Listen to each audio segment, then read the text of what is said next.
Tout comme les martyrs sont considérés comme vivants, ou comme Issa alayhi salam, qui est toujours en vie dans les cieux, Al-Khidr alayhi salam continue d'exister dans un état différent du nôtre.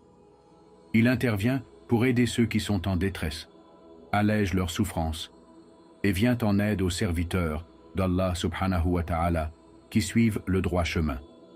Ceux qui reçoivent son assistance ne s'en rendent souvent compte qu'après coup, s'ils le réalisent un jour.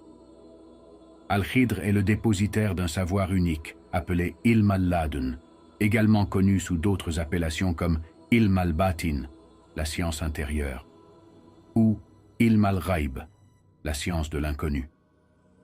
Ce type de connaissance ne peut être acquis par l'apprentissage ordinaire, mais il s'agit d'un don qu'Allah subhanahu wa ta'ala accorde à ses serviteurs élus. Selon une narration transmise par Ja'far as-Sadiq, radiyallahu anhu, son père rapporta un récit à propos de Dhul Qarnayn, alayhi salam, un roi pieux et serviteur d'Allah subhanahu wa ta'ala.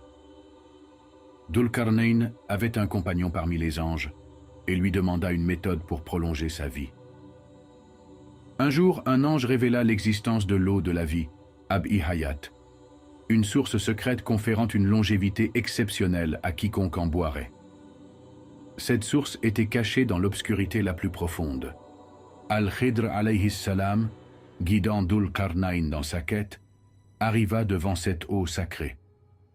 Cependant, seul Al-Khidr alayhi salam put la trouver et en boire, tandis que Dhul Qarnayn alayhi salam ne la trouva pas. Selon une narration de Ka'b al-Ahbar, 4 prophètes sont encore en vie et servent de protection pour les habitants de la terre. 2 d'entre eux sont sur terre, Al-Khidr et Ilyas alayhi salam.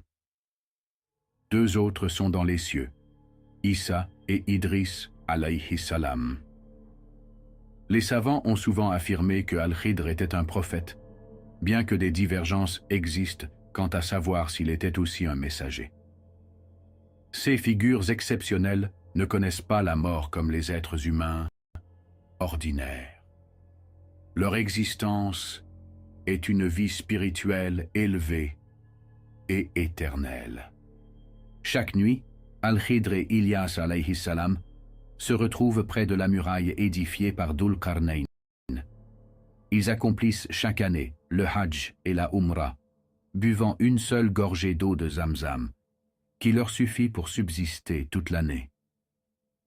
Ibn Asakir, rapportant de Ibn Ishaq, raconte qu'au moment de sa mort,